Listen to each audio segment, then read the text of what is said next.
Hey, Justin, thanks for thinking of me to answer some of your questions. So I'll send each question separately in a voice memo. So I believe the first one you would ask is, where does the work ethic come from that I have? First, I'd obviously say God gives all good gifts. So first and foremost, that's where that comes from.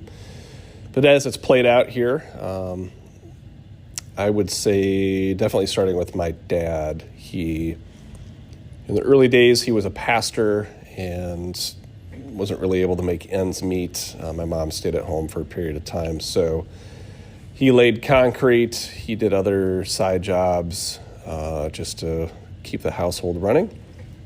So while I didn't really participate in the concrete and stuff like that in those early days, I certainly observed it and were able to be provided for. And further on, as we got older, one of my first jobs was actually painting, which I know you asked about. And I was terrible. At least at that time, I didn't like to be too hot or sweat or, even though I observed all that work ethic from my dad, getting into that first painting job was tough. So the guy that I worked with, or for, I should say, he was an old farmer, an old Norwegian farmer. His name was Ole, no lie.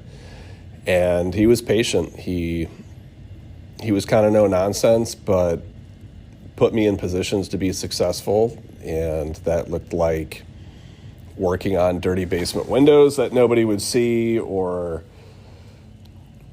I remember when I first got the job and I asked about taking a 15-minute break, and he just kind of looked at me like, "Are you serious right now?" Meaning, he wasn't trying to not be gracious if I had a legitimate need, but certainly in my couple of work roles today, know that, I'm not going to sit down and scroll on my phone for 15 minutes. It's going to be more fruitful and productive to stay at the task at hand. So anyway, little lessons like that. And of course, just learning the trade of painting, observing other individuals older than me that seem to have a hustle and drive to get things done and to do it well. So yeah, I again, in summary, where does that work ethic come from? From God, of course. From observing the things that my father did at an early age. And then God just putting people in my life that were gracious with me when I was struggling to learn something that I didn't realize was going to be a huge blessing to me much later in life. All right, question number 2, definitely tied to the first question. My experience painting, where did that come from? Let's go back to Ole. I'll never forget. This was either the first day of me working or one of the first days. All Ole had me do was go up and down a 2-story ladder. I was terrified. My adrenaline was pumping. I was holding on to the ladder for dear life. And one morning on the job site, he just said, "I want you to go up and down this thing with a bucket in your hand and just get comfortable with it." And that, I don't know that it made me super comfortable with heights at the time, but it was experiences like that, just diving in. Again, this doesn't really speak to experiences or the skill of painting, but there were certain things to overcome. Bugs bothered me in my teenage years, like spiders and stuff like that. And honestly, just by working in dusty basement wells and pulling shutters off of houses and seeing what flies out, as terrifying as it was at the time, definitely just got used to it.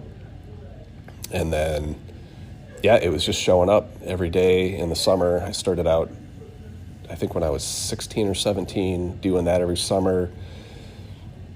And I think through my early 20s, and then pretty soon my grandma would have me paint her basement and kind of knew what I was doing. I'd work on holiday breaks and learn indoor painting a little bit better, again, with the same guy, Ole.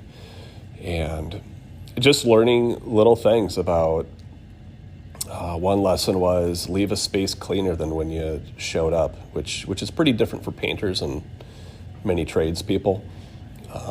To come into like if you're cleaning up brushes and excuse me, there's a dirty deep sink, scrubbing it just a little bit, so it looks tidy, or if you paint a room that has carpet, making sure to vacuum the carpet, and so the homeowner has areas of carpet vacuumed that may not have been tidied up before, and the little details of taping stuff off properly, or if there's a nick, even after you finish a job, being willing to go back and touch it up at no cost. So yeah, it's a little bit of everything, kind of those technical skills of painting and practicing and getting straight lines and cleaning up properly, and also just the interpersonal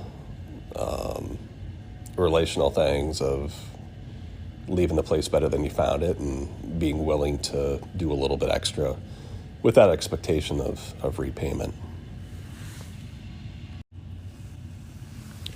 All right, on to the last question. And I'm happy to elaborate on any of the first two or this one if it's helpful. But the question is how I learned the drums, percussion, how did I get started?